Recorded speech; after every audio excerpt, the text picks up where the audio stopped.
अस्सलाम वालेकुम। मेरा नाम डॉक्टर अमारा नदीम है। मैं FCPS गायनाकोलॉजिस्ट हूँ।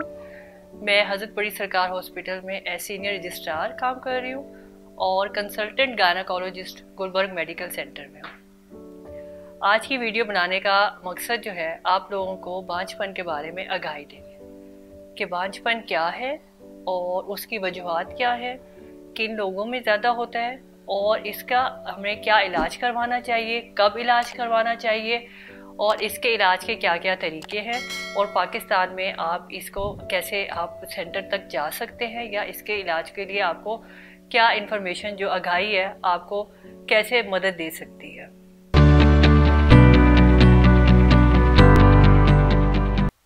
सबसे पहले इस बांझपन को हम देख लेते हैं कि बांझपन क्या है, नॉर्मली किन लोगों में होता है या इस बांझपन कहते किसको है।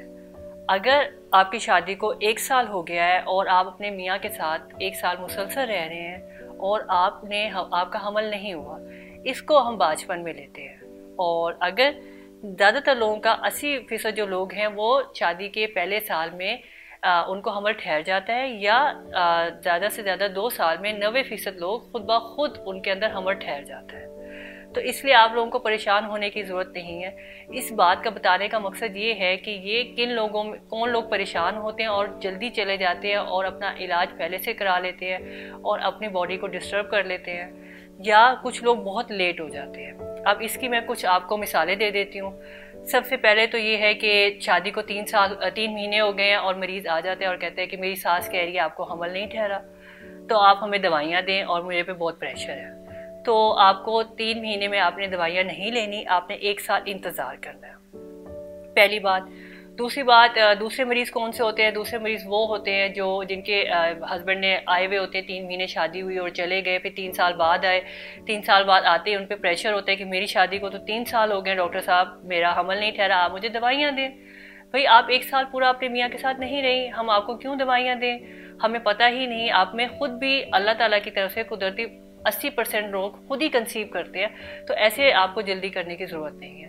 और जो तीसरी कैटेगरी है वो इस तरह के लोग होते हैं कि जिनको पता चल जाता है शादी के 2 या 3 साल उनका हमल नहीं हुआ, हमसाई ने बता दी, ये दवाई ले ली, वो दवाई ले ली, होम्योपैथिक चले गए और 10 साल वो इसी तरह गुजार देते हैं, को मुफ्त में दवाइयाँ खाते रहते हैं और ना कोई इलाज करवाते सही तरह, ना कोई अपने जो है दवाइयाँ प्रॉपर लेते हैं, ना किसी प्रॉपर डॉक्टर के पास जाते हैं, ना ही उनके कोई प्रॉपर टेस्ट होते हैं, कुछ नहीं पता होता। और जब वो 35 साल से ऊपर चले जाते हैं या उनको लगता है कि अब उनका हमल नहीं ठहर सकेगा या वो लेट हो गए, तो वो उस टाइम आ जाते हैं। तो उस टाइम पे अगर आप इलाज करें तो उस तरह से वो रिजल्ट्स नहीं आते या वो उस तरह से फ़ायदेमंद इलाज नहीं होता। लेकिन इसका मतलब ये बिल्कुल नहीं है कि अगर आप 35 से ऊपर हो गए और आप इलाज ही ना करें, लेकिन इसका मतलब ये है कि आप पहले कराएं अगर आप करा सकते हैं, और अगर आप 35 के बाद ही आप इलाज कराना चाहें तो आप लाजमी करवाइए, क्योंकि इनके इलाज पॉसिबल है, मुमकिन है और आपका हमल ठहर सकता है। अच्छा, किन लोगों को 1 साल से पहले जाना चाहिए डॉक्टर के पास, अब वो देख लेते हैं। इसमें उनकी वजूहात भी आ जाती है बांझपन की, कि बांझपन